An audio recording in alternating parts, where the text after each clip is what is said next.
Hello good evening everyone. मैं हूं Ayaz Morris और आज के अपने लाइव सेशन में आपको खुशामदीद कहता हूं। और हमेशा की तरह हम आपके साथ एक मुनफिद टॉपिक लेकर आते हैं। और आज भी मेरी खुशकिस्मती है कि मेरे साथ एक ऐसे ही गेस्ट मौजूद है जिनकी ज़िंदगी से मैं बहुत इंस्पायर हूं। और उम्मीद करता हूं कि आज के बहुत सारे नौजवान जो है वो उनकी ज़िंदगी से बहुत सारी चीज़ें सीख सकेंगे। आज जो हमारा टॉपिक है वो है investing in youth for future development. तो ये बहुत एक इंटरेस्टिंग ज़बरदस्त टॉपिक है। यूथ की जब बात होती है और ख़ासतौर पर पाकिस्तान के कॉन्टेक्स्ट में बात होती है तो नौजवानों का क्योंकि एक बहुत बड़ी तादाद है हमारे मुल्क में, और कहा जाता है कि अगर हमारे नौजवानों को सिर्फ इकट्ठा किया जाए तो एक पूरा मुल्क बनता है।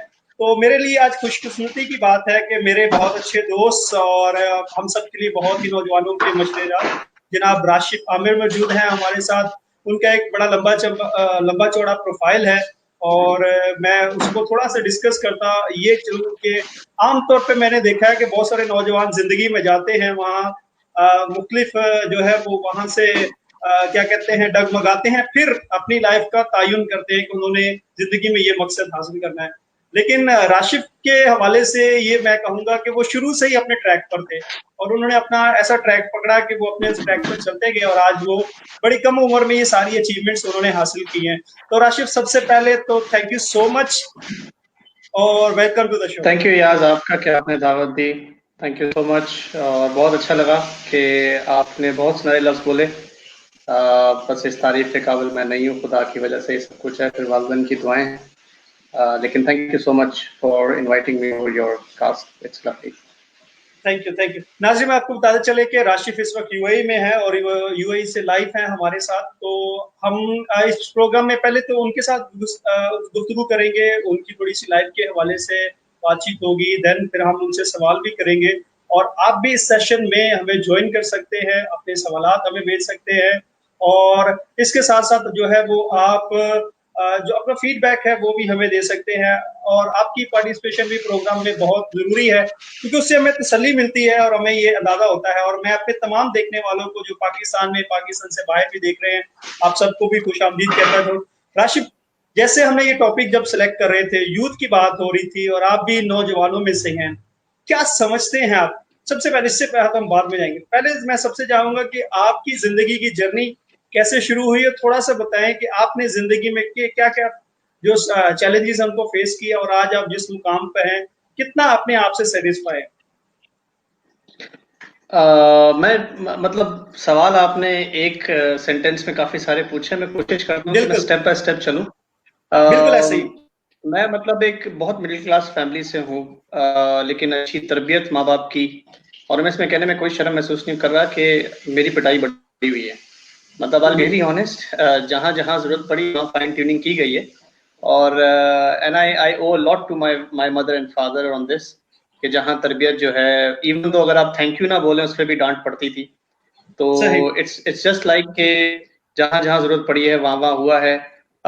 मैंने मतलब अपनी जिंदगी की शुरुआत after my my college days, मुझे एक बड़ा अच्छा सबक मिला जहाँ व्हेन आई ग्रेजुएट, मतलब मैंने अपने सर्टिफिकेशन की, इंटरमीडिएट की। And in the evening when I came to know कि मैं पास हुआ हूँ, तो मेरे वाले साहब ने मुझे कहा कि ऑल्दो वी आर गुड, मतलब हम अच्छे हैं, हम आपकी पढ़ाई सपोर्ट कर सकते हैं, लेकिन हम नहीं करेंगे। और अगर आपको आगे पढ़ना है तो आपको खुद कमाना है और पढ़ना है। मुझे याद है आई वॉज 16 years old जब ये मतलब बात मुझे सुनने को मिली। और मैं ये कहते हुए शर्म महसूस नहीं करूंगा कि वो एक तरह से झटका ही लगता है इस उम्र में आपको, जब आपके वालिदैन आपको ये बोले कि यूर ऑन योर ओन, मतलब आपको खुद करना है। तो मैं अपने उस शाम, वो मुझे शाम बहुत अच्छी तरह याद है। मतलब मैं उठा, मैं बहुत सोचा, फिर एक करीब स्कूल था, मैं वहां गया। और एक क्रिश्चियन स्कूल था, मैं वहां गया। मैंने उनसे कहा कि जी मुझे पढ़ाना है और मुझे कमाना है। तो उन्होंने मुझे 1500 सैलरी पर मंथ हायर किया। और अच्छा। ये बात मैं बता रहा हूँ 2005 की। तो उसके बाद जब मैं पढ़ाना शुरू हुआ, उन्होंने मेरी सैलरी 1700 कर दी। इसके साथ साथ मैं सेंट पैट्रिक्स कॉलेज का तालिब इल्म था। सेंट पैट्रिक्स उस वक्त एक गवर्नमेंट कॉलेज था। तो सेंट पैट्रिक्स में था ये कि क्लासेस होती नहीं थी, और मैंने शाम में एक कॉलेजिएट ज्वाइन किया, सही। मतलब जस्ट लाइक कोचिंग सेंटर। तो मैं नाम सही। मेंशन नहीं चाहूंगा, obviously it's a bad impression. और मैं मतलब वो गुरु मंदिर पे है, तो मैं all the way from Korangi to Guru Mandir शाम 4 बजे क्लास लेने जाता था। सुबह के टाइम मैं पढ़ाता था, 2 बजे वापसी होती थी, 3 बजे घर से दोबारा निकलते थे, 4 बजे क्लास पे पहुंचे। मुझे क्रिकेट खेलने का बड़ा शौक था, और ये शौक उजागर करने वाले हमारे एक बहुत अच्छे दिलचस्प जो हैं वो दोस्त हैं, उन्होंने किया। तो मैं 5 बजे कराची पास इंस्टीट्यूट सदर में वापस आता था, 5:30 के करीब। 5 से 9:30 तक, 8:30 तक मैं खेलता था, फिर घर वापस आके मैं फ्रेश होके ट्यूशंस पढ़ाता था, और तकरीबन रात 12:30 बजे मुझे अपने लिए टाइम मिलता था। फिर मैं अपनी होमवर्क जो भी आपके मतलब बिल्कुल। क्लास के रूटीन के हिसाब से होमवर्क्स हैं वो आपने करने हैं। मैं बीकॉम करता था, तो अकाउंटिंग का स्टूडेंट, आपको सम सॉल्व करने। तकरीबन 1 डेढ़ बजे 2 बजे मैं सोता था, और फिर वही सुबह 6 बजे जिंदगी दोबारा शुरू होती थी। ये करते करते मैं ग्रेजुएट हुआ। मैं ऑब्वियसली एक कमा रहा था, तो मुझे वो हार्डशिप नहीं समझ आई। और यही ये खूबसूरती है आज अब बीइंग यंग की, कि जब आप जवान होते हैं आप वो हार्डशिप्स बहुत आसानी से सह सकते हैं, इंजॉय और करते इसमें हैं। कोई शर्म होनी नहीं चाहिए, एंजॉय करते हैं और करनी भी चाहिए। मतलब जहां तक बात है नौजवानों की, तो यही चीज नौजवान को नौजवान रखती है कि उसमें एक जज्बा होता है और ताकत है, जो एक बिल्कुल। 40 प्लस इंसान या 50 प्लस इंसान में नहीं होती। तो आप में वो जुस्तजू होनी चाहिए। But the goal was clearly set. मुझे एक हमारे बड़े अच्छे कोलीग हैं, आपने भी उनका इंटरव्यू किया, उन्होंने मुझे एक बैंक में as a call center advisor एक चांस दिया। ये बात मैं आपको बता रहा हूँ 2007 अगस्त की। मुझे डेट्स इसलिए याद है क्योंकि कुछ कुछ ऐसे लम्हात होते हैं जो आपके ज़हन जिंदगी पे में वो बहुत अच्छी आपकी। से नक्श हो जाते हैं। सही, बिल्कुल सही। Exactly exactly. तो 2007 से मैंने शुरू किया। मैं 9 महीने के अंदर टीम लीडर प्रमोट हो गया। मैं टीम लीडर से मतलब बैंक्स चेंज होते रहे, मैं अपना काम करता रहा, साथ साथ मैं अपना एमबीए भी कर रहा था। मेरे लिए वो लाइफ का पार्ट ऐसा था जिसने मुझे बहुत सबक दिया कि मुश्किलात होती क्या हैं, क्योंकि 8 से 4 या 9 से 5 शिफ्ट्स करके मैं शाम में पढ़ाई करने जाता था। वीकेंड पे केजे जिम खाना एक क्लब है, वहां मैं खेलता था। मैंने किसी तरह से अपने आप को कभी फ्री रहने नहीं दिया, और ये मैं बात बता रहा हूँ जब से मैं 16 साल का हूँ। और मैं आज भी किसी ना किसी तरह अपने आप को कहीं ना कहीं बिजी जरूर रखता हूँ, चाहे वो किसी भी तरह हो। लेकिन फॉर योर ओन बेनिफिट आपको प्रोडक्टिव फॉर्म में बिजी रखना अपने आप को चाहिए। किताबें पढ़ लें, दोस्तों से बात करें, उनकी काउंसलिंग करें, आप अपने रिश्तेदारों में बात करें, उनका नजरिया चेंज करने की कोशिश करें अगर आप पॉजिटिव सोचते हैं, और वो डाउन। बिल्कुल। आजकल एक बहुत बड़ा डिप्रेशन का मतलब इस तरह चल रहा है, बिल्कुल ऐसा ही, एरा ऐसा चल ही। रहा है। तो 2013 में मैं यूएई आया था, और मैंने नौकरी सर्च की, और मुझे कुछ ऑब्वियसली मैं यही बात डिस्कस भी करूंगा लेटर ऑन, कुछ ताल्लुकात की वजह से नौकरी मिली भी, और मैंने वो ज्वाइन की। टू बी रियली ऑनेस्ट, जिस कंपनी में मैं काम कर रहा हूँ ये दुनिया की इस वक्त one of the top 10 companies है। खुदा का बहुत शुक्र है, मुझे बहुत सरफराज किया उसने। लेकिन उसके साथ साथ मेहनत आपकी अपनी है, मेहनत आपको करनी है, और ये मेहनत अगर आप नहीं करेंगे तो आप आगे नहीं बढ़ सकते। बिल्कुल सही। विद इन 8 ईयर्स मैं मतलब 3-4 रोल्स में प्रमोट होता हुआ आगे अभी जहाँ हूँ वहाँ खड़ा हूँ। तो ये जो सूरत हाल है वो यही है कि ये मेरी कहानी वाला हिसाब है, हर किसी की अपनी कहानी है। बिल्कुल। लेकिन जो एक चीज कॉमन होनी चाहिए एज अ नौजवान, वो ये कि आप कभी भी हिम्मत ना हारें और आगे चलते जाएं। बिल्कुल, ये ऐसा ही है, और बड़ा आसानी से आपने ये सारा सफर बता दिया, और यूँ लगा कि ये बड़ी जल्दी से आप यूँ निकल के तो आगे चले गए हैं। लेकिन इस दौरान जैसे आपने बताया कि चैलेंजेस भी आती हैं, मुश्किलात भी होती हैं, मसाइल का सामना भी करना पड़ता है। क्योंकि ज़िंदगी में ऐसा लगा कि यार बस ये जो एफर्ट कर रहा हूँ, ये जो जुस्तजू कर रहा हूँ, या जो ये चैलेंजेस है, यानी कि जो सख्तियाँ हैं, क्योंकि वालिदैन की सख्तियाँ जवानी में बड़ी मुश्किल बड़ी वो लगती हैं, तकलीफ-दे लगती हैं जब वो बुरी लगती वालिदैन। हैं, हाँ, बुरी बुरी लगती लगती हैं। हैं जब वो। मुझे भी याद है कि हमारे अब्बू कहते थे संडे हो या मंडे, सैटरडे हो या फ्राइडे, कोई बीमार हो या कुछ भी, 7 बजे सबने उठना है। तो वो बड़ा अजीब लगता था एग्जैक्टली। कि यार चलो संडे को तो उठना है। तो ये जो डिसिप्लिन है लाइफ में, या जो आप कहते हैं ये जो जिंदगी के होते हैं हमारी बेहतरी के लिए, लेकिन हमें समझ नहीं आती क्योंकि वो गाइड करने वाला नहीं होता और हम अपने ऑन पे भाग रहे होते हैं। तो क्या आपको भी ऐसे कहीं लगता था, या आप जो है वो जो खुशकिस्मती आपकी, जैसे आपने बताया कि कुछ अच्छे दोस्त मिले या मेंटोर मिले जो आपको गाइड करते रहे हैं कि यार नहीं, आप सही रास्ते पे चल रहे हो? अयाज, बहुत जरूरी है कि आप अपनी इंसानी अक्ल से लोगों को पहचानें। मतलब मैं ये सही। इसलिए आपसे दो टोक कह रहा हूं कि आपको जिंदगी में हर पहलू पे, हर लम्हे में, हर कदम पे लोग मिलते हैं और ये दुनिया का असूल है। लेकिन आपको हर जैसे लोग हर वक्त नहीं मिलते। तो जब जब ऐसे ही। आपको जहां जहां एक अच्छी एडवाइस मिल रही है, आप उसको सुने और ये सोचें कि आपके लिए उसमें क्या है। हमें जो चीज नौजवानी में होती है, जो फर्क मैंने देखा है कि हम ये सोचते हैं इस बंदे के लिए पहले क्या है, जो कि एक नेगेटिव हम्म। पॉइंट है। आप अपने लिए सोचें अगर एक हम्म। बंदा आपको कुछ कह रहा है तो शायद उसमें आपकी बेहतरी है, ऐसे आप ही। उसको सुने और वो एक फीडबैक है। तो नौजवानी जो अरसा है वो है ही असल में एक फीडबैक का।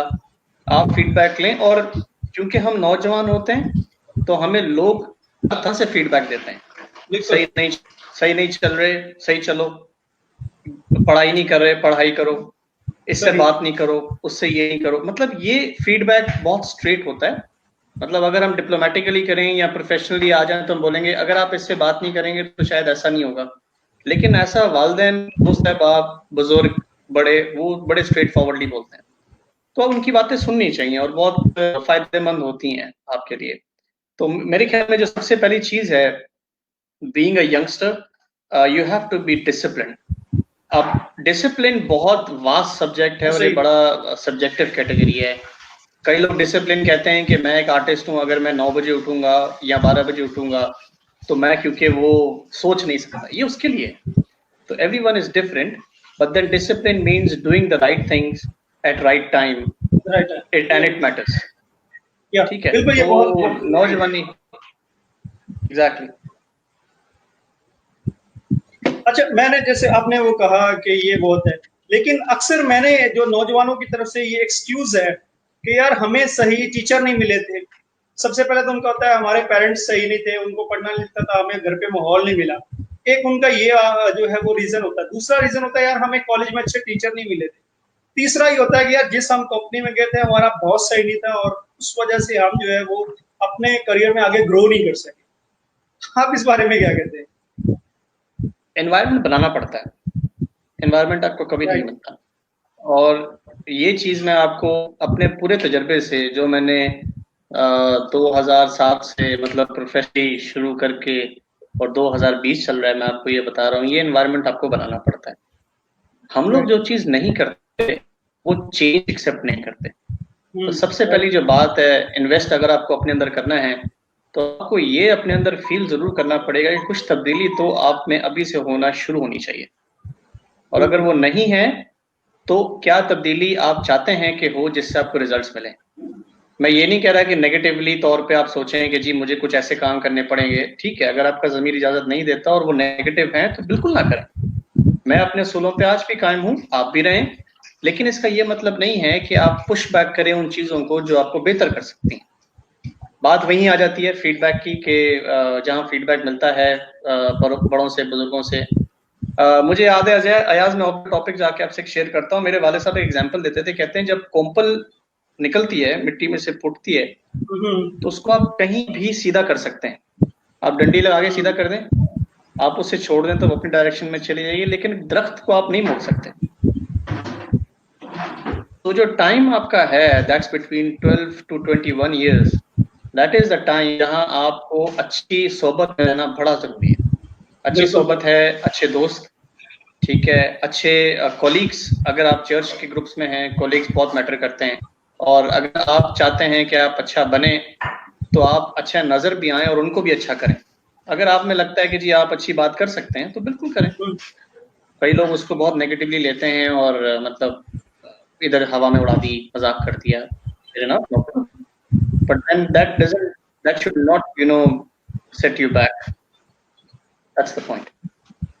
बिल्कुल। अच्छा राशिद, क्योंकि आप, मैं जानता हूँ आपने पाकिस्तान में भी यूथ के साथ काफ़ी काम किया, और आपके प्रोफेशनल करियर में भी और देन इन चर्च के मुख्तलिफ ग्रुप्स में भी आपने काम किया।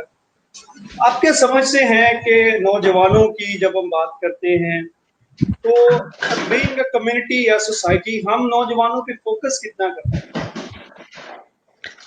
या जो फोकस होता है इसके साथ वो नौजवानों पे, वो हमेशा जो हम उनको डिस्कस करते हैं, उनके बारे में बात भी करते हैं, तो वो नेगेटिव भी ज़्यादा होता है, पॉजिटिव बहुत कम होता है। अयास, देखिए, नौजवानों का जहां तक बात है, मैं मतलब यूथ में जब रहा हूं तो एक बड़ी अच्छी टर्म यूज होती है, मैं अच्छी नहीं कहूंगा बल्कि, sorry I take my words back, बुरी। उसको कहते हैं ग्रुपिंग। ठीक है, अब मैं जो बात करने जा रहा हूं वो कुछ लोगों को बुरी भी लगे, इसके लिए मैं पहले से सॉरी बोल रहा हूं। लेकिन जब बात आती है ग्रुपिंग की, तो उसमें कुछ लोग बेनिफिट लेना चाहते हैं, जिसकी वजह से जो सेटबैक होता है वो मेजॉरिटी को होता है। कई अच्छे ज़ेन हम हासिल नहीं कर सकते, कई अच्छे लोग हम खो देते हैं, कई अच्छे लोग जो आगे जाके बेहतर से बेहतर परफॉर्म कर सकते हैं, हम उन्हें खो देते हैं। राइट, ऐसे ही, बिल्कुल ठीक है, तो जहां तक बात है इसकी, एज अ चर्च या एज अ ग्रुप या एज अ पर्सन, आपको डायरेक्शन पता होनी चाहिए। मुझे दिन से पता था जब मैंने प्रोफेशनल लाइफ में कदम रखा कि बाय दिस टाइम मुझे ये करना है, और मैंने कुछ लोगों को स्टडी किया तो वो भी ये फॉलो करते हैं कि आपने टारगेट्स बनाने हैं। हमारी यूथ आज टारगेट नहीं बनाती। अगर आते हैं कि आप बाय 24 मास्टर्स कर लें, तो वो आप उसके लिए अपने रिसोर्सेज ढूंढें, रिसोर्सेज पैदा करें। मैं आपको एग्जांपल दे चुका हूं कि मैंने एक स्कूल में जाके नौकरी शुरू की और मुझे 1500 सैलरी मिलती थी, ये रिसोर्स मैंने पैदा की। ठीक है, जहां तक बात है, फॉर एग्जांपल आप कह लें कि ग्रुप्स की, तो ग्रुप्स में हम लोग एक्सेप्टेंस नहीं पैदा कर सकते। और ये बात कमिंग अगेन, या आपके लीडर्स या आपके बुजुर्ग चर्चेज में होते हैं कि उनका काम है कि वो अमहांगी से एक दूसरे को एक्सेप्ट करने की दावत दें, बैठें, बात करें, एंजॉय करें। मैं ऑल्टर बॉयज ग्रुप में रहा हूँ, मैंने देखा था ऑल्टर बॉयज वालों की कभी संडे स्कूल वालों से नहीं बनी, संडे स्कूल वालों की कभी क्वायर से नहीं बनी। आई यूज्ड टू से एंड वॉच के ये क्यों है, मतलब this person has an amazing IQ, has an amazing structure and discipline, but वो हम में नहीं बैठ सकता क्योंकि उसका मूड हमसे मैच नहीं होता। There should be someone to talk. तो इसलिए हमारे नौजवान सेटबैक होते हैं, फिर पीछे हट जाते हैं, फिर वो चले जाते हैं, and you know then they lost the track. ऐसा ही है, बिल्कुल राशिद, क्योंकि मैं भी इस चर्च के सर्किट से तकरीबन 10-12 साल से बसता हूँ और बहुत गहराई से जानता हूँ चीज़ों को। अनफॉर्चुनेटली जो आपने बात कही है बिल्कुल ऐसे ही है, और मैं इस चीज़ का गवाह हूँ कि बहुत सारे ऐसे नौजवान हैं, बहुत सारे ऐसे नौजवान हैं, अगर उनको इस प्लेटफॉर्म को, इस जो ग्रुप को अच्छे तरीके से इस्तेमाल किया जाता, तो आज हमारे नौजवान, इस कराची की अगर मैं बात करूं तो अच्छी पोजीशंस पर होते, की पोजीशन पर होते, और वो ना सिर्फ अपनी फैमिलीज को बल्कि अपनी सोसाइटी को भी स्ट्रेंथन करते। तो जिसकी वजह से जो है वो हमने ये चंद लोगों की जो है वो क्या कहते हैं, अपने मुफाद के लिए हमने इस एक बड़े जबरदस्त इंस्टीट्यूट को, क्योंकि आज मैं जब यूथ की बात करता हूँ, बहुत सारी ऑर्गेनाइजेशन यूथ के लिए काम करती हैं, तो जब मैं उनका स्ट्रक्चर देखता हूँ, जब उनकी चीजें देखता हूँ, तो मैं हैरान होता हूँ कि यार ये तो हम 15 साल पहले चीजें कर रहे थे, 2004 में, 5 में, 6 में ये चीजें हो रही थी। आउट जो है वो आउट स्टेशन लर्निंग है, ग्रुप जो है वो प्रेजेंटेशन है, स्किल्स हैं, ये सब कुछ है, तो ये सब होती थी, लेकिन अनफॉर्चुनेटली हमने उसको यूटिलाइज नहीं किया। अच्छा, कमिंग बैक अगेन, अपने हम टॉपिक की तरफ आते हैं, आप क्या समझते हैं कि बीइंग अ सोसाइटी हम किन फैक्टर्स पे काम करें कि हम नौजवानों को, खास तौर पे नौजवानों को, या कि वो किस तरह से अपनी लाइफ को, अपने पर्पस को, जिंदगी के मकसद को, जैसे आपने बताया कि आपने बड़ा पहले से अपनी जिंदगी में टारगेट सेट किए हुए थे और बहुत आसानी हो जाती है आपको कि जब आपको रास्ता मालूम हो अपने जाना किस तरफ है, तो आपके लिए तो बड़ा आसान था। लेकिन बहुत सारे नौजवान जो मेरी तरह बेचारे डी ट्रैक होते हैं, जो समझ नहीं पाते कि मुझे किस तरफ जाना है, क्या मेरी अच्छा है, बुरा है, उनके लिए आप क्या एडवाइस करेंगे? अयाज, मैं आपको ये कहूंगा कि इसके लिए सबसे पहली जरूरत है कि एज अ नौजवान आपको टारगेट सेट करना है, और इसके लिए डिसिप्लिन बड़ा जरूरी है। मतलब मुझे नहीं याद पड़ता कि मैं सुबह लेट सोऊं और मेरी वालदा खुश हों, छुट्टियों में भी। मतलब कोई स्किल सीखने के लिए उठा देते थे, वो इंग्लिश वोकैबुलरी सीखो, अरे भाई छुट्टी है, लेकिन दैट बेनिफिटेड मी नाउ कि कितनी इंपॉर्टेंट है वो चीज। तो बात यही है कि जहां बात है इंटरवल्स की, और मतलब फॉर एग्जांपल मैं आपकी बात का बड़ा अच्छा जवाब दे सकता हूँ इस तरह के, हम लोग जब आते हैं नौजवानों पे तो डायरेक्शन लॉस करते हैं। डायरेक्शन का बड़ा अच्छा फैक्टर है डायरेक्शन। फॉर एग्जांपल मैं आपको बताऊं तो आप सर एल्बर्ट को जानते होंगे, और आप भी उन दिनों थे यूथ में जब आपने वो सेशंस ज्वाइन किए थे। बट यूज्ड टू से वन थिंग कि without direction you just like another person. और ये बात बहुत सच है कि आप डायरेक्शन के बिना जस्ट लाइक अनदर पर्सन है। दूसरी बात, एटीट्यूड बहुत मैटर करता है। अगर आप सीखने के मूड में हैं आप सीखेंगे, ठीक है, और अगर आप सीखने के मूड में नहीं है तो आप सीखें। और ये बात बहुत आसानी से सीखी जा सकती है, लेकिन बात यही आ जाती है यार कि आप जो है वो सीखना चाहते हैं या नहीं सीखना चाहते। नौजवानों का मसला ये है कि नौजवान डायरेक्शन नहीं आती। हमारे जो बुजुर्ग हैं वो उस चीज़ को मैटर नहीं करते, वो चीज़ को सही लेके नहीं करते, कुछ स्किल्स हम लोग डेवलप नहीं करते। पढ़ना हम नौजवानों को नहीं सिखाते। पढ़ने से मुराद नहीं आपने किताब उठाई और पढ़ लिया, पढ़ने से मुराद है पढ़ के समझना। मतलब आप अपनी फील्ड में बहुत अच्छे काबिल शख्स हैं, मैं जानता हूँ आपको, इसलिए आप चीज़ों को मुवाजना दूसरे तरीके से कर सकते हैं। जब आप पढ़ने से समझेंगे नहीं तो इट्स जस्ट लाइक कि आपने अपना टाइम ज़ाया कर दिया। ठीक है, कन्फ्रंटेशन नहीं सिखाते हम लोग अपने नौजवानों को कि आप पॉजिटिवली कन्फ्रंट कैसे करें, सवाल कैसे पूछें, कौन से सवाल सही तरीके से पूछने चाहिए, कौन से नाजायज सवाल हैं। मुझे आज तक लगता है एक सवाल बहुत कॉमनली गलत नौजवान पूछता है आपकी सर, मतलब it's something, it's a manner. ठीक है, मैं आपको एग्जांपल दे रहा हूँ, and I am not talking about anyone else, like don't mind, कोई माइंड ना करे, लेकिन एक बहुत कॉमन चीज है। तो आपको मैनर्स आने चाहिए। कोई आपको कुछ जगह देता है या कुछ बोलता है, आप उसको थैंक यू बोल दें, लेकिन इसके साथ साथ जब जब आप डिसएग्री करते हैं आपको पता होना चाहिए कि आपने कंफ्रंट कैसे करना है। ठीक है, अगली चीज जो मुझे फील होती है वो ये कि हम अपने फेलो कॉलिग्स को चांसेस नहीं देते। बात वहीं आ जाती है उसी टॉपिक पे।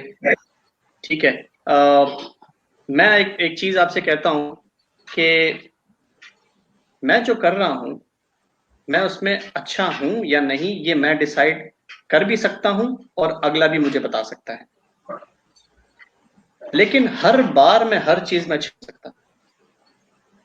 नौजवानों का जो एक बेहतरीन, और ये स्ट्रेंथ भी है उनकी और ये वीकनेस भी है, मैं कहूंगा कि वो चाहते हैं वो ये करें, वो ये कर लें, वो ये कर लें।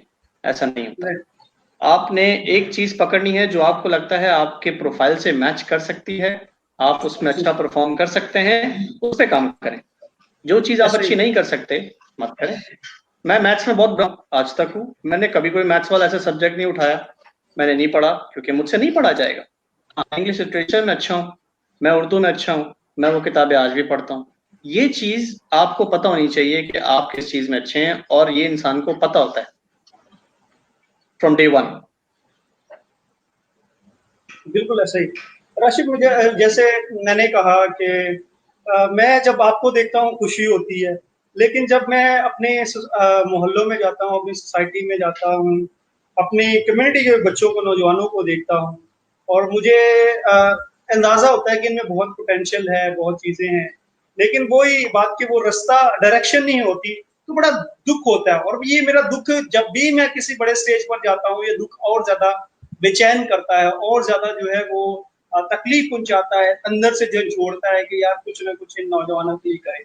लेकिन हमने जैसे बात की, और आप देख रहे होंगे कि मैं इस तरह की एक्टिविटीज करता हूँ, और आपसे भी आज बात करने का मकसद ये है कि यार एक चीज पॉजिटिव जो चीज हम एक सोसाइटी में करें कि सबसे पहले तो अपने नौजवानों को अप्रिशिएट करना शुरू करें जो लोग कुछ अचीव किया, और सेकंड फिर उनको जो है वो कहीं ना कहीं यूटिलाइज करें, जो दूसरे बहुत सारे नौजवान हैं उनकी गाइडेंस के। सोशल मीडिया और आज का जो जदीद टेक्नोलॉजी है उसने बड़ा हेल्प आउट किया हमें।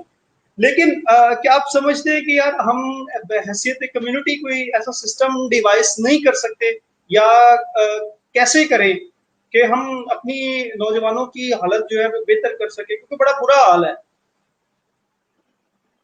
यार सवाल बहुत अच्छा है आपका, और आपके सवाल में जवाब छुपा है। मैं उसको रिफ्रेश करूंगा और जवाब के तौर पे, हम स्ट्रक्चर लैक करते हैं, हमारे पास स्ट्रक्चर नहीं है। और इस स्ट्रक्चर आने के लिए जो अपॉर्चुनिटीज जिन लोगों के पास थी, उन्होंने उनको इस्तेमाल नहीं किया तो अपने मफाद के लिए किया और आगे निकल गए ऐसे ही। और आज मतलब देखिए ना, पॉपुलेशन मैं जब जवान था, मतलब talking about in youth days, बहुत कम थी। आज पॉपुलेशन क्रिश्चियंस की बहुत ज्यादा है, होगी, एंड बहुत विद द ज्यादा टाइम होगी। बहुत ज्यादा हो गई, एंड दे लैक डायरेक्शन। मतलब इंटर कर लेना, उसके बाद बीकॉम कर लेना या बीए कर लेना या बीएड कर लेना और टीचर बन जाना, और उसके बाद मतलब that's not the life. The life is what you want to become. मैं भी एक डायरेक्शनलेस, मैं कह सकता हूं कि मैंने डायरेक्शन अपनी फॉलो की, शायद मैं किसी, अब मैं आपको ऑनेस्टली बताता हूं कि मेरे वालिद ने मुझे कहा था जी आप एक हुनरमंद इंसान बनो, उसकी कभी कमी नहीं होगी। मैंने वो फॉलो नहीं किया, इवन दो मैं कर सकता। तो हमें सुनने की आदत होनी चाहिए।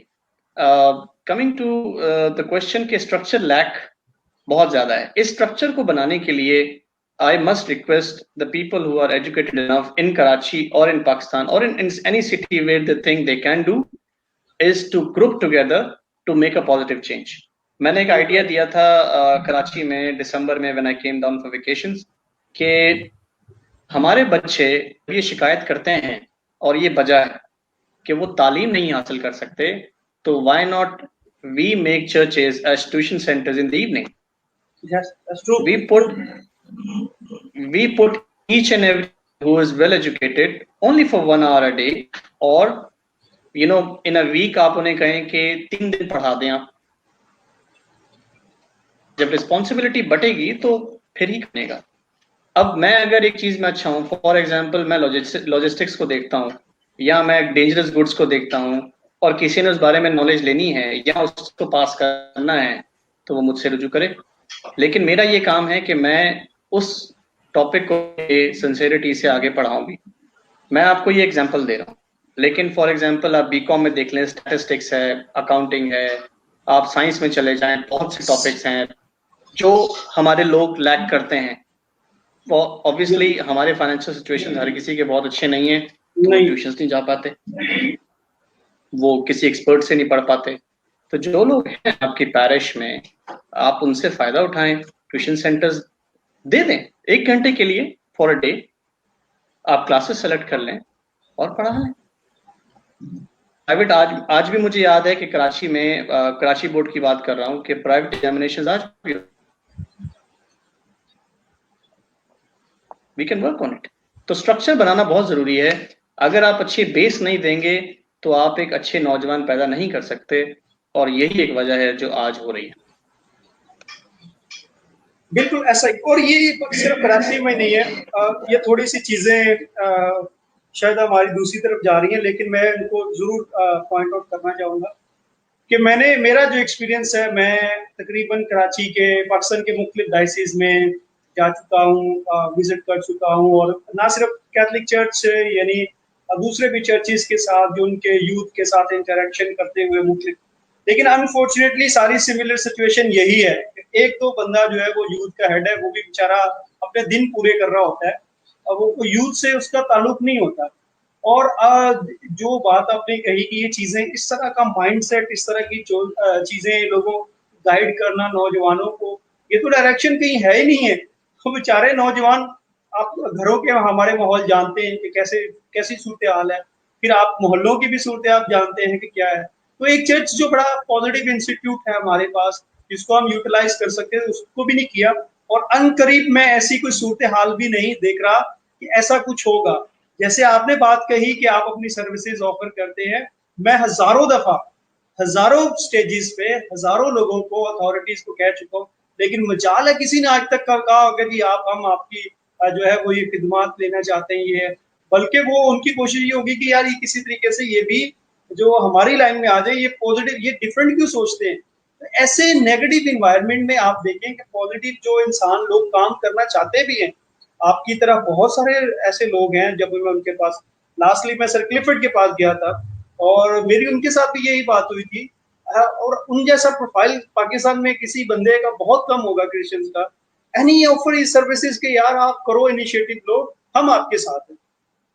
ठीक है, तो मैं आप ये बहुत देखिए खुश कि हुआ हूँ यार ये बात सुन के, क्योंकि आपको शायद पता नहीं है कि क्लिफर्ड एक सर्टिफाइड ट्रेनर है आई नो, आई व्हेन मैं इट कम्स क्योंकि टू।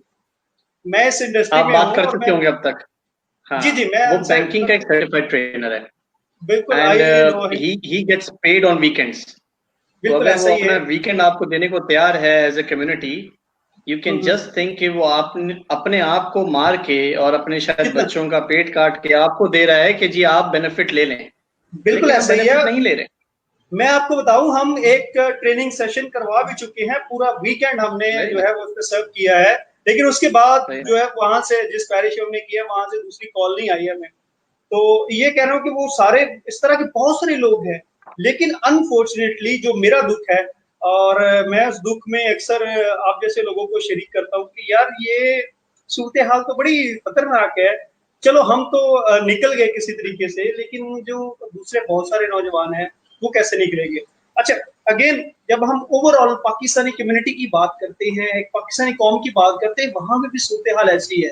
मैं मुख्तलिफ जब सेशंस के लिए जाता हूँ, स्कूल में, कॉलेजेस में, और इवन दो लाइव सेशन जब गाँव वगैरह में, दूर दराज के इलाकों में करते हैं, वहां पे भी लोगों के पास, नौजवानों के पास कोई डायरेक्शन नहीं है।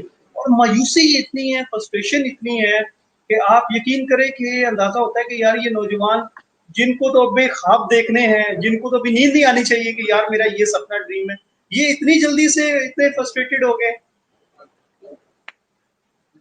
इसका बड़ा फैक्टर पड़ता है आपके अपने नजरिए पे। Right. मैं अगर चाहता, तो जब मेरे वाले साहब ने मुझे कहा कि बेटा हम आपके पैसे नहीं भर सकते पढ़ाई के लिए, मैं पढ़ाई नहीं करता। मतलब ये भी तो चॉइस थी मेरे पास। राइट। लेकिन मैंने वो चीज इसलिए चुनी, इवन दो वो बहुत मुश्किल। और मैं मेंशन करूंगा यहाँ पे कि जब मैं पैट्रिक्स कॉलेज में पढ़ाता था, and I was the youngest lecturer at that time, I was just 25। और उस वक्त मैं कॉल सेंटर वाले अपनी टीम लीडर की पोस्ट भी निभा रहा था। So I used to go early in the morning to the institutions in Patrick's, and then वहां से I used to go to my work। और दो जॉब्स करके मैंने अपने आप को संभाला। तो अयाज, मायूसी की जहां तक बात आती है, मैंने फिर वही बात की कि रिसोर्सेज पैदा करनी पड़ती। रिसोर्सेज आपको मिलेंगी नहीं, और जिनके पास रिसोर्सेज हैं उनको उसकी कदर नहीं होगी, ये एक फैक्ट है। फॉर एग्जाम्पल, अगर आप बहुत अच्छे राइटर हैं तो कई लोगों को ये नहीं पता होगा कि वो बहुत अच्छे राइटर हैं। कई लोग कैलीग्राफी बहुत आसानी से कर जाते हैं, उनको ये अंदाजा नहीं कि उनके पास ये स्किल है। तो जहां बात आती है डायरेक्शन की, मायूसी की, उसका सबसे बड़ा फैक्टर हम लोग खुद हैं। आप अपने इर्द गिर्द अगर देखें, मैं आपको आप पे ये बात रख के करता हूं कि why you succeeded and others didn't. तो इसका आंसर शायद आप ये देंगे, because you wanted to succeed. बिल्कुल ऐसे ही। तो अगर आप वो बात इंग्लिश की आती है, there is a good phrase, proverb, it says if there is a will there is a way. There is a way, बिल्कुल ऐसे ही। ठीक है, तो वे बनाती है अगर आप तहिया करें। हाँ, उसके लिए you need to have a share commitment, dedication. You need to have everything, you have to give time, money. मतलब इन्वेस्टमेंट की जहां बात आती है तो it's not only money as an investment, it's time, it's health, it's your family time as well sometimes, बिल्कुल but then you have to compromise, get it done। सही, ऐसे ही। तो मैं ये सवाल का जवाब का इस तरह कंक्लूड करूंगा कि जब हमारे नौजवान ये कहते हैं कि जी मतलब साढ़े को तो होया ही नहीं, मतलब की करिए, इन्हें करके की कर लिया, मतलब ये बहुत कॉमन नेगेटिव, बहुत आते आम हैं माइंडसेट है, सामने। बिल्कुल ऐसे ही। ये बड़ा आम सा माइंडसेट लेकिन है। जो बात समझनी चाहिए आज वो ये कि अगर उस बंदे ने किया है तो उसने उस प्रोसेस में कुछ सीखा है। आप उस प्रोसेस के बारे में तो उससे पूछें। आप उस प्रोसेस के बारे में तो ये पूछ लें कि उसने क्या सीखा, शायद आपको उससे सीखने को मिल जाए। बिल्कुल राशिद, आपने ये बात कही जो मैं वाकई समझता हूँ, आपकी बात को यहाँ एंडोर्स करूंगा कि ये बहुत ज़रूरी है कि आप अगर चीज़ें सीखना चाहते हैं तो आप उस तरह के लोगों को फॉलो करते हैं, उनसे सवाल पूछते हैं। अनफॉर्चुनेटली हमारे नौजवानों में ये मैं चीज़ लैक करता हूँ कि वो पूछना गवारा नहीं समझते। वो समझते हैं कि शायद हम किसी से पूछने से, ये हमारी सोसाइटी का एक कल्चर हो गया कि हम किसी से पूछना, किसी से हेल्प लेना, किसी से गाइडेंस लेना, मेंटोरशिप बहुत ज़रूरी है। लेकिन हम इन चीज़ों को इग्नोर कर जाते हैं। अच्छा, अगेन मैं आपसे ये पूछूंगा कि आप अभी पाकिस्तान के कल्चर से भी वाकिफ हैं और आप एक बिल्कुल इंटायर डिफरेंट में बड़ा प्रोफेशनल सेटअप है जिसमें काम कर रहे हैं। तो वो जो आपकी ग्रूमिंग हुई थी उसने आपकी हेल्प आउट की और आज आप जो है वो कामयाब हैं। मैं अगर आपको इसका जवाब दूं सिंपल तरीके से, तो that would be yes, it made a difference, change my mind. हमारे पाकिस्तान में एक कल्चर है और ये कल्चर चेंज होना चाहिए। मैं हमारे क्रिश्चियंस की बात नहीं करता, मैं पाकिस्तान की बात कर रहा हूँ कि जिसको जो पोस्ट मिल जाती है वो उस पे एक्ट करता है। फॉर एग्जाम्पल, अगर आप एक अच्छी पोजीशन पे चले गए हैं तो आप लोगों से बात करना छोड़ देते हैं, आप लोगों को जवाब देना छोड़ देते हैं, आप लोगों की कॉल्स नहीं लेते, आप लोगों के मैसेजेस का रिप्लाई नहीं करते। यहाँ पे जो चेंज हुआ है, मैंने जो सीखा यहाँ के, वो ये कि यहाँ पोजीशन मैटर नहीं करती। And that's a culture which world follows. कि आप अगर एक सीईओ हैं, आप एक मतलब मेजॉरिटी लेवल पे एक मैनेजरियल पोस्ट हेल्ड कर रहे हैं, तो वो सिर्फ एक ऑफिस तक है। इवन आप एक ब्रेक पे जाते हैं, you become a person, but that doesn't change कि जब आप अपनी सीट पे बैठे हुए हैं तो आप जवाब ना दें। मैं मतलब फुली इंडोर्स करूंगा, I worked with 5 different managers till now from the time I joined here, and all was so amazing. Not ना सिर्फ उन्होंने मेरी तरबियत और तालीम मुझे प्रोफेशनली दी और गाइड किया, पर्सनली मैं उनके पास गया हूँ, मुझे ये ट्रस्ट उन पे आया है और उनको मुझ पे कि हम डिस्कस करें कि कहाँ मुझे ग्रूम होना है। एक चीज बहुत अच्छी आज मैं आपको बताता हूँ, जहां आपने ये बात की नौजवानों की, हमारे नौजवानों में एक चीज बहुत लैक करती है और वो है अटेंशन टू डिटेल। ये एक बहुत स्पेसिफिक टॉपिक है जो पाकिस्तानी नेशन लैक करती है।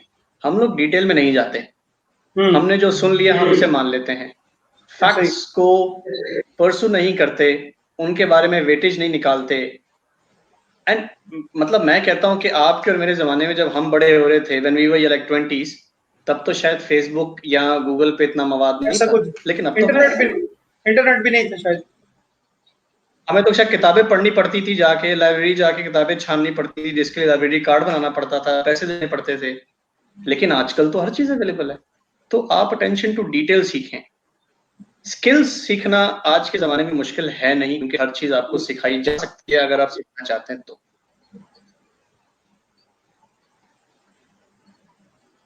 बिल्कुल ऐसा ही है। राशिद, क्या वो पैरामीटर्स हैं या गाइडेंस हैं जो आप समझते हैं, कौन सी आदत हैं, माइंडसेट है जो अप्लाई करने से या उसको फॉलो करने से आप जिंदगी में कामयाबी हासिल करते हैं? अयाज, कामयाबी की डेफिनेशन बहुत ज्यादा सब्जेक्टिव है। कई लोग खुश रहने को कामयाब कहते हैं, कई लोग ज्यादा पैसा कमाने को कामयाबी कहते हैं, कई लोग अच्छी फैमिली की जिंदगी गुजारने को भी कामयाबी कहते हैं। बिल्कुल ऐसे ही। तो कामयाबी के पैरामीटर्स बहुत सब्जेक्टिव हैं, लेकिन मैं आपको बताता हूँ इनको बना सकती हैं। मैंने जो चीज सीखी सबसे पहले वो आती है to be honest with yourself. आप जबरदस्त। अपने आप से ऑनेस्ट रहें। आपने गलती की है, आप माने। हम जो चीज करते हैं, मैंने जो चीज नोटिस की है वो आजकल नौजवानों में ये, वो गलती करते कहते फिर क्यों है, हम्म। तू भी तो की थी सी। हम्म। मैं आपको एक टिपिकल मतलब स्टाइल में करके बता रहा हूँ, ये मैंने देखा है। हाँ तो की तो क्या हो गया, ऐसा तो कोई भी कर सकता है। फेयर इनफ, कोई भी कर सकता है। आपने की, आपसे हो गई, कोई आपको जान से नहीं मार देगा। आप उसको माने, आप उसको सीखें कि उससे सीखें कि मैं क्या सबक ले सकता हूं और वो गलती दोबारा ना करूं। ये पहला पैरामीटर है कि जी आपको अपने आप से ऑनेस्ट रहना है और झूठ नहीं बोलना। फिर आप लोगों का एटीट्यूड जब चेंज आने की बात आती है तो वो एग्जॉस्ट होते हैं। आप अपना इंटरेस्ट ढूंढेंगे किसमें। मैं एक बड़ी अच्छी कहानी आपसे शेयर करता हूँ। मैं मेल्कम ग्लैडवेल की किताब पढ़ रहा था, सॉरी, और उसमें एलिस की स्टोरी है, आपने भी पढ़ी होगी, कि एलिस एक जगह काम करती है। वो एक सीनियोग्राफर है, मतलब वो टाइपिस्ट है वो, और वो सारा दिन ना टाइप करती रहती है। तो वो शाम में आती है, मतलब दिन एंड दिन यही चलता है, और वो मतलब एग्जॉस्ट हुई हुई है। उसका खावंद आता है, उसे कहता है चल बाहर खाना खाने चले। एलिस बिल्कुल खुश हो जाती है, क्योंकि उसका इंटरेस्ट खाने में, उसका इंटरेस्ट टाइपिंग में नहीं है। एलिस डॉक्टर बनना चाहती थी, लेकिन उसके पास रिसोर्सेज नहीं थे। कोई बात नहीं, आप रिसोर्सेज पैदा करें जिंदगी में। जब आप जो पढ़ना चाहते हैं, मैं आज भी इकोनॉमिक्स बहुत शौक से पढ़ता हूँ, क्योंकि मुझे उसका शौक है। मैं हो सकता है कुछ अरसे में उसमें एक और तालीम भी लूँ, डिग्री भी लूँ, लेकिन यही चीज है कि आपको जब रिसोर्सेज नहीं है, कोई बात नहीं, आप उसकी तरफ काम करते हैं। तीसरी क्रेडिबिलिटी है, कि लोग आपको पहचाने और जाने। हम क्रेडिबल नहीं रहते। हम लोग अक्सर ये करते हैं कि जहां बात आती है अपने मफाद की, उस तरफ, वो जिसको हम लोग बड़े अच्छे मतलब उर्दू में कहते हैं थाली का बैंगन। तो नौजवानों के लिए बड़ा जरूरी है कि वो अपने क्रेडिट बनाएं। और ये बात मैं मेंशन करता चलूं कि आपके प्रोफेशनल लाइफ में बहुत मैटर करती है कि आप कितने क्रेडिबल हैं। लोगों को अगली पोजीशंस आपकी क्रेडिबिलिटी और आपकी ऑनेस्टी पे देते हैं। Hard work is something else. जहाँ मेहनत करें वहां आप कितने क्रेडिबल हैं, कितने ऑनेस्ट हैं, ये बड़ा मैटर करता है। तो यहाँ एक बात है कि नौजवानों के लिए ये 3 आदत। चौथी जो सबसे इंपॉर्टेंट है अयाज, वो डिसिप्लिन है। आप एक रूटीन बनाएं जो आपको बेनिफिट करे। जल्दी सोएं। मैं ये बात आपको इसलिए कर रहा हूँ क्योंकि हमारे नौजवान आजकल बहुत ज्यादा इस चीज में इन्वॉल्व है कि वो देर से सोते हैं और फिर सुबह उठने में भी दिक्कत होती है। नहीं, अगर आप समझते हैं कि आपकी परफॉर्मेंस, आपकी ज़हनी परफॉर्मेंस और आपकी फिजिकल एबिलिटी पे फर्क पड़ता है देर तक जागने से, ना करें। अपने आप को शुरू कर दें, फिजिकल एक्टिविटी रखें। 5वीं चीज जो मैं आपसे कहूंगा वो ये कि स्पोर्ट्स में इन्वॉल्व हूं। मैं फिर क्लिफर्ड लूकास थैंक यू बोलूंगा। वो बंदा था जिसने मुझे डायरेक्ट किया कि स्पोर्ट खेली जाए। मैं आपको ये नहीं कह रहा कि फिजिकली आप बड़े अच्छे हो जाते हैं, मैं आपको बता रहा हूँ कि आप मेंटली किस तरह। स्पोर्ट्स आपको सिखाती है compete करना। स्पोर्ट्स आपको सिखाती है अगले की रिस्पेक्ट करना। स्पोर्ट्स आपको सिखाती है कि आप अगले एफर्ट को कितनी काबिलियत हैं। ये चीज बड़ी मैटर। आप फर्क देख लें, आप एक स्पोर्ट्समैन को खड़ा करें जिसने स्पोर्ट्स कभी जिंदगी में खेली हो, और एक शख्स को जिसने ना खेली हो, आप उनको नजरिए में देखेंगे, बहुत फर्क होंगे। क्योंकि जो स्पोर्ट्समैन होगा वो अगले की एफर्ट भी जान रहा होगा कि इसने बड़ी मेहनत की है तक आने। तो कुछ ऐसी आदत हैं जो आपको चेंज करनी चाहिए और इसके बदले बहुत बेनिफिट मिलते हैं। सबसे पहली चीज, मैं मतलब अगर इन 5 लिस्टों में से देखूं तो अगर मैं 0 पे जाऊं तो सबसे पहले अपने माँ बाप का एहतराम करना सीखें। आगे से जवाब मत दें, वो जो कह रहे हैं उनकी सुने, वो बहुत मैटर करता है। हमारे बच्चे आजकल के जो हैं वो unfortunately, and that's a fact, they disrespect their parents a lot, which shouldn't be the case. बहुत बरकत आपको आपके वालिदैन की सिर्फ दुआओं से मिल जाती है। मैंने अपनी जिंदगी में आज बहुत ऐसे हादसा देखे और मुझे पता है कि अगले मेरे साथ बुरे होने वाला और वो टल जाता है। एंड इट्स बिकॉज कि मेरी माँ की दुआएं जो हैं वो मेरे साथ हैं। And whenever I call her I still tell her to pray. और अगले से जवाब यही आता है कि मैं हर रोज तेरे लिए दुआ करती हूँ, even though she is my mother, but then you have to respect your parent at every cost, no matter what. तो ये कुछ आदत हैं जो हमारे नौजवान को आनी चाहिए। बहुत सारे स्किल्स ऐसे हैं जो आपको दुनिया नहीं सिखाती, इसमें तमीज भी है। तो तमीज, और इंग्लिश में इसको कहेंगे मैनर्स।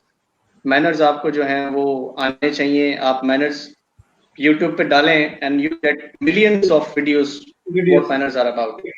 ठीक है जी, खाना किस तरह खाया जाता है एक महफिल में। अगर आप एक अच्छी जगह जॉब कर रहे हैं, आप किसी पार्टी में जाते हैं, आपको खाने पे बैठने को बोला गया है, कैसे बैठना है, ये चीजें देखी जाती है, ये कल्चर बयान करती हैं।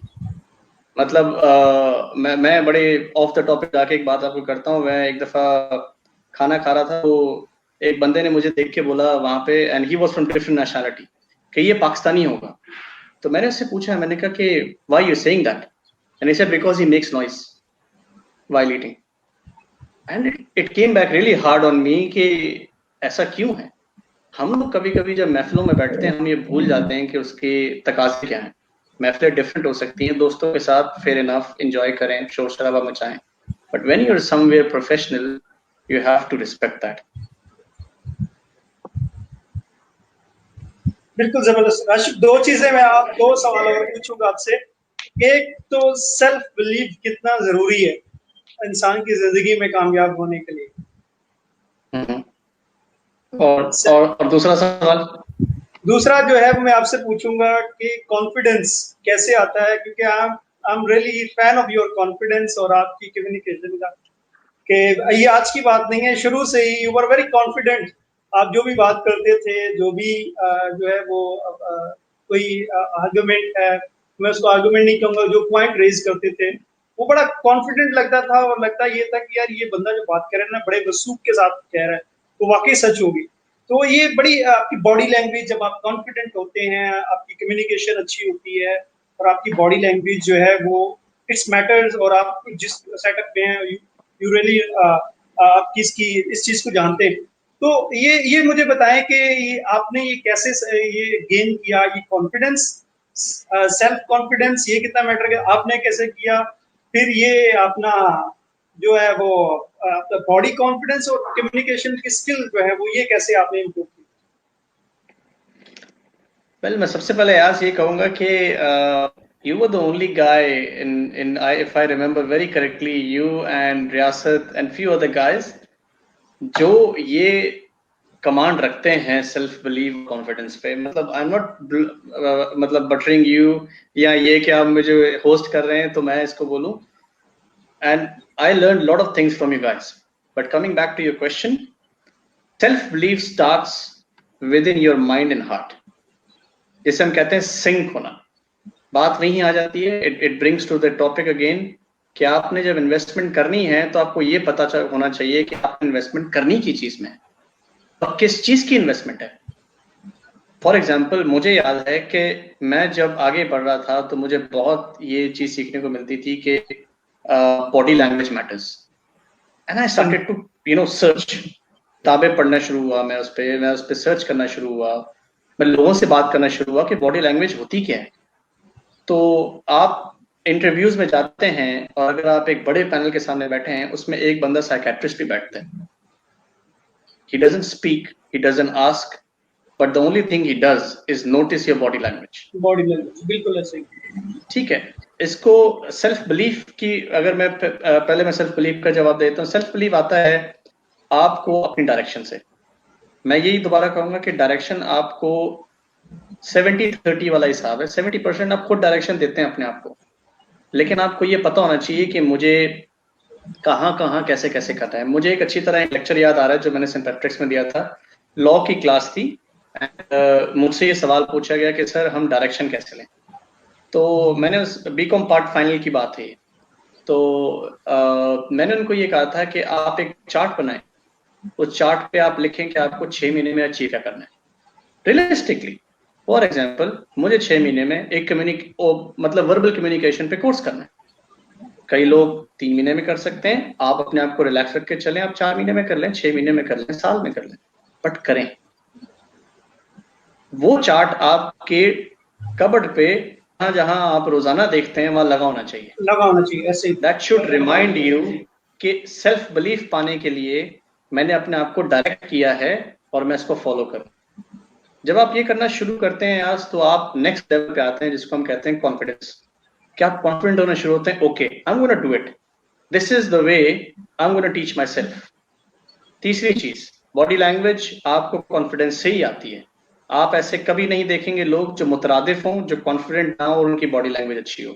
ऐसे लोग आपको वही मिलेंगे जो बहुत नेगेटिव होते हैं, जिनकी बॉडी लैंग्वेज और वर्ड्स बहुत नेगेटिव होते हैं और कॉन्फिडेंस उनका नेगेटिविटी में जा रहा होता है।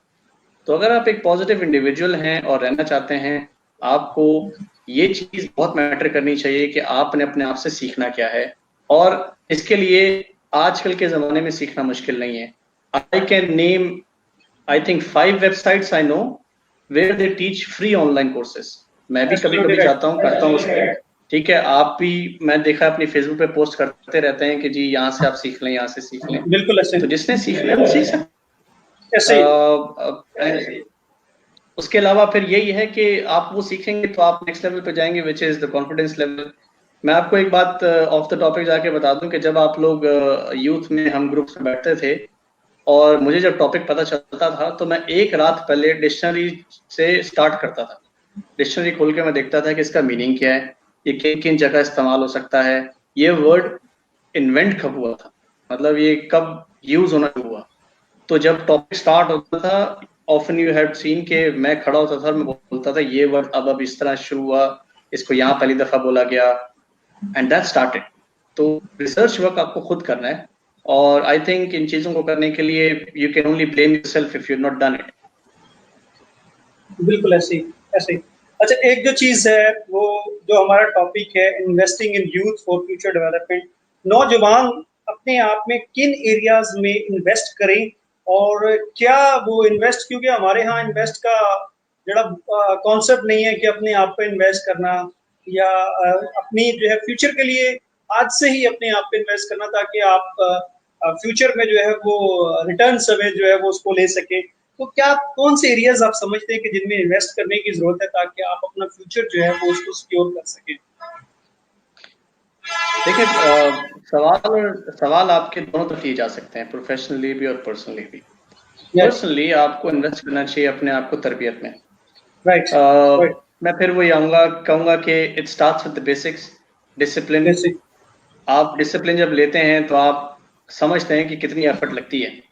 मैं उन लोगों से बहुत मुतासर होता हूँ जो सुबह 5:30 उठते हैं, क्योंकि मैं उठता हूँ तो मुझे पता है कि कितनी मेहनत लगती है आपको 5:30 वो कोजी बेड छोड़ने के लिए। It's the toughest thing to do, but then it starts with belief कि मैं अगर जल्दी उठूंगा तो मैं इन भी दुनिया से जल्दी उठ के जल्दी काम शुरू कर रहा हूँ, and I am ahead of positive चीज। ठीक है, इन्वेस्टमेंट यहां से शुरू होती है। मुझे याद है मैंने एक फेसबुक पे पोस्ट पढ़ी थी, तो एक यूएस नेवी का कमांडर ने बोला था कि हम लोग जब फौजियों को कहते हैं कि टास्क करना है तो सबसे पहला टास्क उनके लिए कि अपना कंबल तय करें। कि आपने अपना पहला टास्क अचीव किया, अपने आप को पैट एट द बैक दें, बोले yes I have done a very good job, let's start another one. तो जब आप सुबह उठते हैं, आपने उठ के दुआ की है, मतलब जो भी एक्टिविटी आप करते हैं जरूर शुरू करें, लेकिन आप लोगों से आगे हैं।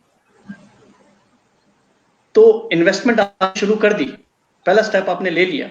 अब क्या करना है आप खुद ब खुद सोचते रहेंगे, क्योंकि अब आपका माइंडसेट डेवलप हो रहा है।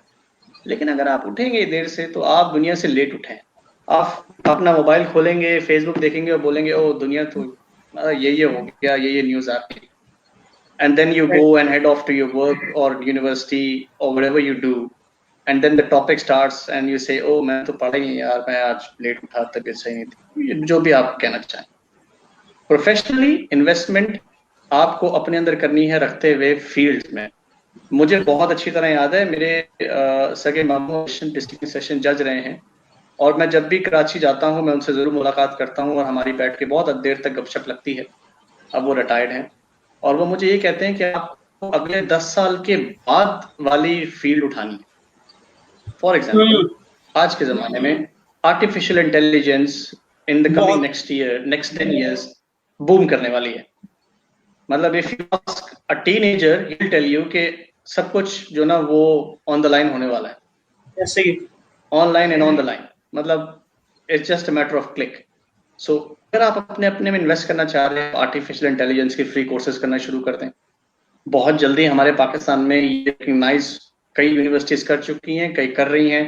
There's gonna be a change in 5-10 years जहां रिकग्निशन आना शुरू हो जाएगी, and you'll be the first few people अगर आपके पास वो नॉलेज है।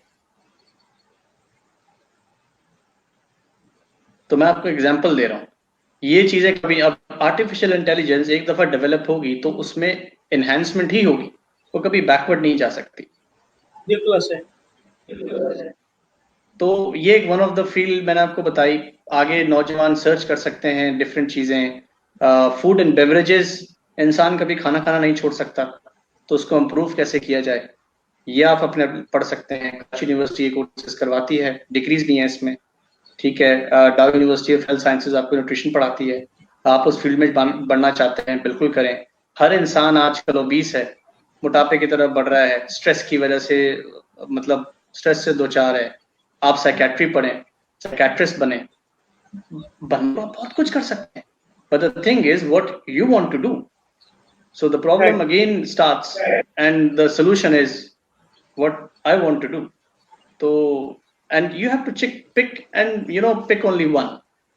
तो मैं ये कहूंगा यार कि हमारे नौजवान कंफ्यूज यहाँ होते हैं। वो कहते हैं ओ मैं साइकेट्रिस्ट भी पढ़ सकता हूँ क्योंकि मुझे साइकोलॉजी से बड़ा प्यार है, और मुझे लगता है मुझे कानूनियत भी बड़ी अच्छी आ जाएगी, और मुझे लगता है मैं ये भी बड़ा अच्छा कर। नहीं नहीं नहीं, डोंट कंफ्यूज योरसेल्फ। आप एक से दो टॉपिक लें जिसमें आप स्ट्रेंथ रखते हैं। आपको पता है मेरी कम्युनिकेशन स्ट्रांग है, मुझे पता है क्योंकि मैंने कम्युनिकेशन पे काम किया। हाँ, आप मुझसे रियाजी के सवाल पूछेंगे, मैं आपको बोलूंगा सॉरी, मैं वो सही बंदा नहीं हूँ इसके लिए। बिल्कुल। अच्छा राज, प्रोग्राम का वक्त अपने काम की जानिब जा रहा है और मैं आपका थैंक यू भी करना चाहूंगा। और सिर्फ आपसे दो सवाल छोटे छोटे हो रहे हैं। किताबें कितना मैटर करती हैं आपकी जिंदगी में, आपको ग्रो करने के लिए, और a person you want to be आपको डेवलप करने में कितना उनका रोल होता है? अयास, आपके सवाल के दो पहलू हैं। पहले तो बात किताबें, दूसरा पहलू जो मैं आपको उजागर करना चाहूंगा और ऑडियंस को, वो कौन सी किताबें। तो there are I think 19 plus fields जिसकी किताबें आप एक वक्त में ऑनलाइन सर्च कर सकते हैं, बट आपने पढ़नी कौन सी है। तो अब जैसे मैं मोटिवेशनल बहुत पढ़ता हूँ। मैं मैल्कम ग्लैडवेल का बहुत बड़ा फैन हूँ, मेरे पास उसकी कलेक्शन है, मैं पढ़ता हूँ, जब भी मैं फ्री होता हूँ मुझे बहुत मजा आता है। और इनक्रेडिबली मतलब मार्वलस तरीके से उसने लिखी हैं, सिचुएशंस, नरेशन, बहुत मजा आता है मुझे। ये मेरा पॉइंट ऑफ व्यू है। आप, और ये बात coming to the question, it matters कि आपको कितनी नॉलेज है, और ये नॉलेज आपको आती ही पढ़ने से। आप जब तक पढ़ेंगे नहीं तब तक बात वहीं आ जाती है कि आपने हवा में तीर चलाए और उसी को बेस नहीं। और जिंदगी में मेंटोर होना, इसके हवाले से आप क्या कहेंगे? मेंटोर कितना आपकी हेल्प करता है कि आप जिंदगी में ग्रो कर सकें? मैं आपसे ये कहूंगा कि मेंटोर आपकी जिंदगी में ऐसा है जैसे आप एक पौधा हैं और आप पानी के बगैर हैं।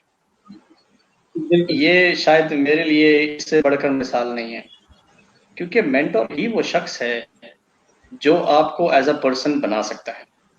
And mentor can be your parents, mentor can be your friends, mentor can be a teacher, and mentor can be a person sitting next to you who you think you can trust. I'm a very big fan of Albert George. He's the person, even though he's a very good friend now, मतलब वो मुझसे अब obviously उस तरह बात नहीं करते जिस तरह जब मैं उनका स्टूडेंट था तब करते थे, लेकिन he mentored me really well. Clifford Lucas. I can name millions of people who have been a part of my life in what I am today. But then I trusted them, I gave them a chance. और ऐसा नहीं है यार कि वो negative उनके मुंह से कभी नहीं निकला। अनजाने में कभी कभी वो बातें ऐसी बोल जाते हैं जो नेगेटिव होती हैं। Ignore it and you can tell them, so sir, this I think will be wrong, I'll do it this way. So confrontation then comes into play. It's a skill. तो मेंटोर ना होना, it's like you're a plant without a water. So mentor जरूर रखें, अच्छे रखें। Beautiful beautiful, thank you so much Rashid. वक्त कब गुजरा पता नहीं चला, तकरीबन हमें 1 घंटा हो गया बातें करते हुए, और बहुत सारी ऐसी बातें हैं। दर हकीकत हमारा मकसद ये है कि हम ऐसी पॉजिटिव बातों को, ऐसे पॉजिटिव लोगों को सोसाइटी में इनकरेज करें। और डायलॉग की जो कैफियत है ये बहुत कम है हमारे यहाँ। बातें होती तो हैं, लेकिन हमने जैसे जिक्र किया तो यही होता है, यार वो क्या हो गया, ये कैसे होगा, क्यों होगा, हम तो रह गए, ये वो है। वहाँ इस तरह की पॉजिटिव वाइब जो है वो पॉजिटिव शम्माओं को रोशन करना बहुत ज़रूरी है, ताकि हम अपनी सोसाइटी में आप जैसे बहुत सारे अच्छे नौजवानों को आगे बढ़ते देखें। जिनसे ना सिर्फ हम जैसों को खुशी हो, उम्मीद हो और एक तसल्ली हो कि अगर ये इंसान कर सकते हैं तो हम भी एफर्ट करनी चाहिए। तो thank you so much once again, I really appreciate welcome यार, कि आपने थैंक यू टाइम सो दिया मच, थैंक्स टू और यू आपके विचार। इनफैक्ट मुझे मदद करने के लिए। It's an amazing topic and trust me, being a youngster I can speak it all day to make sure some of us not and if all, I'll be grateful, some of us can grow really well, and you know, I'll be more than happy to support and help if anyone is looking for a direction, और वो उनसे भी जाके लें जो उनके करीब हैं। बिल्कुल and I think आपका channel and you are especially doing an amazing job, and I've told you before and I'm telling you again that don't stop it, because what you're doing is something improvising and inspiring to all of us, and thank you so much for that, Ayaz. Thank you so मेरे much. लिए बहुत फख्र है। Thank you thank you Rajiv once Ayaz. Again, same same खुशी यहाँ पे भी है। और नाज़रीन, इसी के साथ हमारे आज का प्रोग्राम अपने इख्तिताम को पहुंचा है। आपसे डिफरेंट टॉपिक्स में डिफरेंट तरीकों से मुलाकात होगी। कल भी हमारे 2 लाइव सेशन है, तो हमारे साथ रहिएगा और हम अपनी एक्टिविटीज से, अपने प्रोग्रामों से आपको इंस्पायर करते रहेंगे। Thank you very much. Thank you.